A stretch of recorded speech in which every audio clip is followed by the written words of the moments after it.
China में इस time corona के केसेस बहुत ज़्यादा बढ़ रहे हैं, जिसको लेके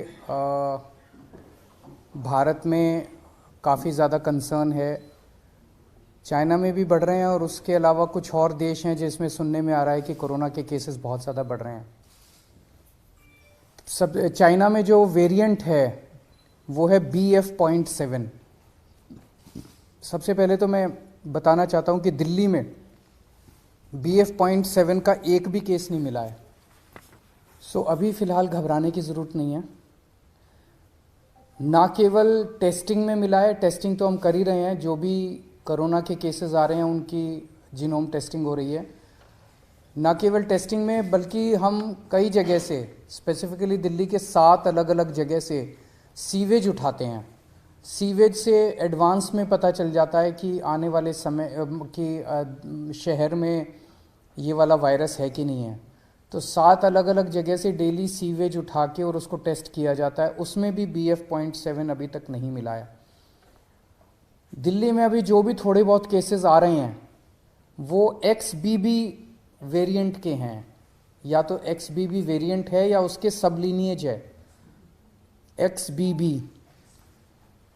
ये 92% केसेस जो दिल्ली में मिल रहे हैं वो XBB वेरिएंट के हैं।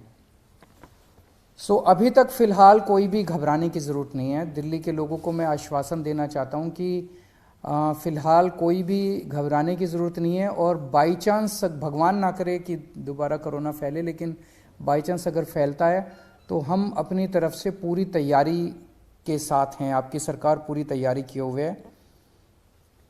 एक तो जितने केसेस आ रहे हैं, भारत सरकार की डायरेक्शन के मुताबिक हम सारे केसेस की, जितने पॉजिटिव केस आते हैं सबकी जीनोम सीक्वेंसिंग कराते हैं कि वो उसमें कौन सा वेरिएंट है।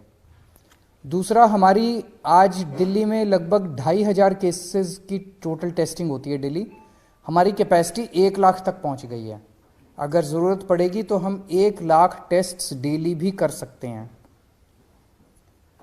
आज हमारे पास 8000 बेड्स कोरोना के लिए अलग से रखे हुए हैं। अगर ज़रूरत पड़ेगी तो 8000 बेड्स अभी फ़िलहाल खाली हमने रखे हुए हैं। पिछली लास्ट जो कोरोना की पीक आई थी उसमें 25,000 बेड्स तक हम लेके गए थे। इसको भी इस बार हमारी तैयारी 36,000 बेड्स तक की है। अगर ज़रूरत पड़ेगी तो हम 36,000 बेड्स कोरोना के तैयार कर सकते हैं। पिछली बार ऑक्सीजन की काफ़ी दिक्कत हुई थी। ऑक्सीजन की सबसे बड़ी दिक्कत ये हुई थी कि एक तरफ तो ऑक्सीजन मिल नहीं रही थी, दूसरी तरफ ऑक्सीजन अगर मिलती भी थी तो दिल्ली में हमारे पास स्टोर करने की कैपेसिटी नहीं थी। वो हमने अब बढ़ा ली है। आज हमारे पास 928 मीट्रिक टन ऑक्सीजन स्टोर करने की कैपेसिटी है। 928 मीट्रिक टन्स। इसमें पिछली बार आपको याद होगा कि सबसे ज़्यादा दिक्कत थी, सिलेंडर नहीं मिल रहे थे। सब आदमी मतलब अपने अपने मरीज को लेके एक सिलेंडर ऑक्सीजन ढूंढ रहे थे, सिलेंडर नहीं मिल रहे थे। अभी हमारे पास जितने सिलेंडर्स हैं पूरी दिल्ली में सब अस्पतालों में जो लगे हुए, उसके अलावा 6000 सिलेंडर्स हमारे पास रिजर्व में अभी खाली पड़े हुए हैं। ज़रूरत पड़ेगी तो इनको, पिछली बार जब पीक आई थी तो हमने ये 6000 सिलेंडर्स चाइना से इंपोर्ट किए थे और ये 6000 रिजर्व में पड़े हुए हैं हमारे पास सिलेंडर्स। पिछली बार एक दिक्कत ये आई थी कि XYZ स्टेट कह देता था कि ठीक है आप ऑक्सीजन उठा लो। हमारे पास ऑक्सीजन लाने के लिए टैंकर्स नहीं थे और कहीं से टैंकर उपलब्ध नहीं हो पा रहे थे। आज हमारे पास दिल्ली सरकार के पास अपने 12 टैंकर हैं और 3 प्राइवेट में अवेलेबल है, तो 15 टैंकर दिल्ली के पास अवेलेबल है। अगर ज़रूरत पड़ेगी तो हम ऑक्सीजन को ट्रांसपोर्ट करने के लिए हमने अपने टैंकर्स की भी व्यवस्था कर ली है। दिल्ली में फर्स्ट डोज और सेकेंड डोज लगभग 100% लोगों को लग चुकी है। प्रिकॉशन डोज जो है वो बहुत कम लोगों ने लगाई है, केवल 24% लोगों ने लगवाई है। मेरी हाथ जोड़ के सब लोगों से अब निवेदन है कि दिल्ली सरकार, आज ये मीटिंग में भी मैंने सबको कहा कि हमें दोबारा एक एक्सरसाइज करनी चाहिए कि घर घर जाके प्रिकॉशन डोज लगाई जाए। तो सब लोगों से, लोग लगाते नहीं हैं, घर घर जाते भी हैं हमारे डॉक्टर्स लगाने के लिए तो भी नहीं लगवाते। सबसे निवेदन है कि प्रिकॉशन डोज ज़रूर लगवा लें। एम्बुलेंसेज की भी पूरी तैयारी है। अभी 380 एम्बुलेंसेज हमारे पास रेडी हैं, लेकिन आज और भी एम्बुलेंसेस के लिए हमने ऑर्डर दे दिए हैं कि और एम्बुलेंसेस का भी प्रोक्योरमेंट शुरू कर दिया जाए। तो मोटे मोटे तौर पे हम तैयार हैं और भगवान ना करे कि कोरोना फैले, दिल्ली में कोरोना आए, भारत में कोरोना आए, लोग सुरक्षित रहें, स्वस्थ रहें, ऐसी भगवान से प्रार्थना है। सर, मास्क मैंडेटरी करने का कुछ है कि प्राइमरी सबसे पहले बचने का तरीका ये माना जाता है? हम केंद्र सरकार के उस पे निर्देश पे वेट कर रहे हैं, क्योंकि सबसे ज़्यादा नॉलेज इस टाइम और एक्सपर्टीज़ केंद्र सरकार के पास है।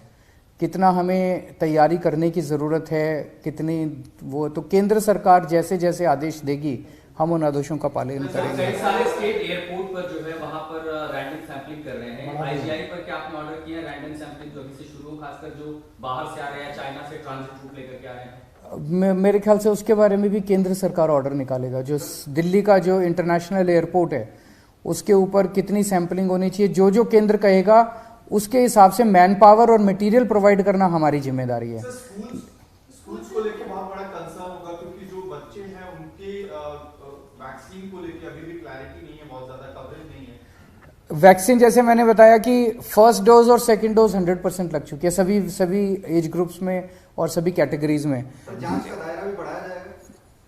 जांच का दायरा भी बढ़ाया जाएगा। जितने जैसे ये सार्स वाले केसेस आ रहे हैं, जितने भी सांस के केसेस हैं, उन सारे केसेस में 100% केसेस में अब हम कंपलसरी जांच कर रहे हैं RT-PCR की।